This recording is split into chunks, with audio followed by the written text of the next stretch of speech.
You are watching BNS News.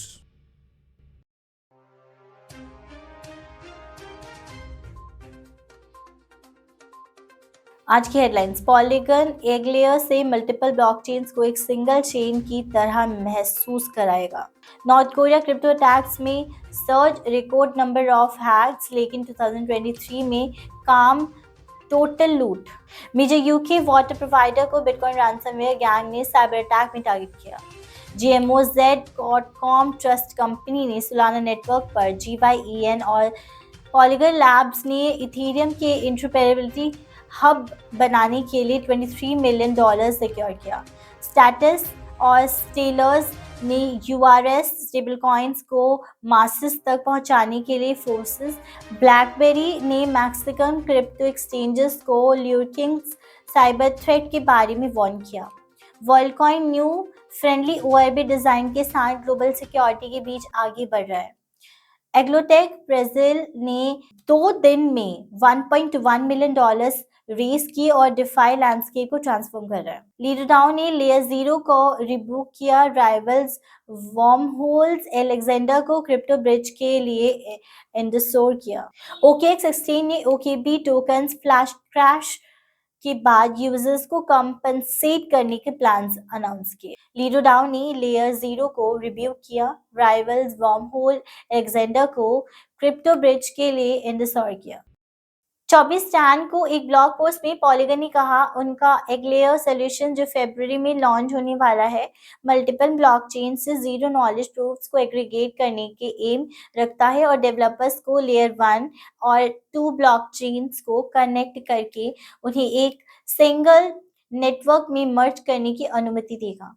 And users के लिए polygon labs का दावा है कि यूजर एक्सपीरियंस इंटरनेट की तरह होगा एंड यूजर्स को दूसरे चेन्स का इस्तेमाल करने के लिए क्यूम्बरसम्स एंड फ्रीक्वेंट ब्रिजिंग्स नहीं करना पड़ेगा।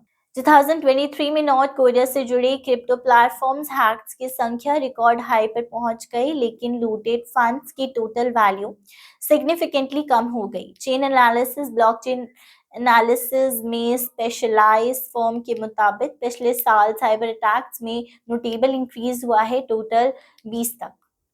ब्लैक बास्ता एक इनफेमस रैंसमवेयर ग्रुप जो एलिजेडली 2022 से $100 मिलियन से ज्यादा बिटकॉइंस में रैंसम ले चुका है, ने अनाउंस किया है कि उन्होंने एक मेजर ब्रिटिश वाटर कंपनी को हैक कर लिया है और इस रैंसम के लिए होल्ड कर रहे हैं। GMOZ.com ट्रस्ट कंपनी ने सोलाना नेटवर्क पर GYEN और ZUSD को लॉन्च किया है। ये इंटीग्रेशन बिजनेसेस और कंज्यूमर्स को सोलाना इकोसिस्टम में ट्रांजैक्शंस को सिक्योर और स्ट्रीमलाइन तरीके से कंडक्ट करने की अनुमति देगा। एक तरफ JYEN पहला certified Japanese yen stable coin है, जबकि ZUSD established US dollar stable coin है। पॉलीमर लैब जो inter blockchain communication based networking layer 2 है, ने हाल ही में डिस्क्लोज किया है उन्होंने सीरीज A फंडिंग राउंड में जरिए $23 मिलियन रेज किए हैं। पॉलीमर ने कहा कि शुरुआत में सिर्फ इथेरियम और IBC कंट्रोल के नीचे आने वाले हैं। सभी चेन्स की उन्हें इंटरऑपरेबिलिटी सॉल्यूशंस के साथ कंपैटिबल होंगे। स्टैसिस ने स्टेलर्स ब्लॉकचेन के साथ EURS को इंटीग्रेट किया है, जिससे यूरो स्टेबलकॉइंस क्रिप्टो में ज़्यादा एक्सेसिबल्स और रिलायबल्स बन गए हैं। यूरोस के रेगुलेटेड और स्टेबल डिजिटल यूरो है जो 6 बिलियन यूरो से बैक्ड है। अब स्टेलर पर लॉ कॉस्ट फास्ट ट्रांजैक्शंस के लिए अवेलेबल है। ब्लैकबेरी एक टेक जाइंट जो पहले सेलफोन मार्केट में एक डोमिनेट करता था, एक रिसर्च और इंटेलिजेंस आर्म ने फाइनेंशियली मोटिवेटेड अटैकर के बारे में आइडेंटिफाई किया और अलर्ट किया, जो numerous high net worth Mexican cryptocurrency exchanges और बैंक्स को टारगेट करते हैं। वर्ल्डकॉइंस जो अपनी यूनिक ORB डिवाइस के लिए जाना जाता है, एक अपग्रेडेड ज्यादा यूजर फ्रेंडली वर्जन अनवील कर रहा है। CEO और को founders of tools for humanity Alex Blania और टेक क्रंच को एक्सक्लूसिवली न्यू ORB डिजाइन के बारे में अनाउंस किया।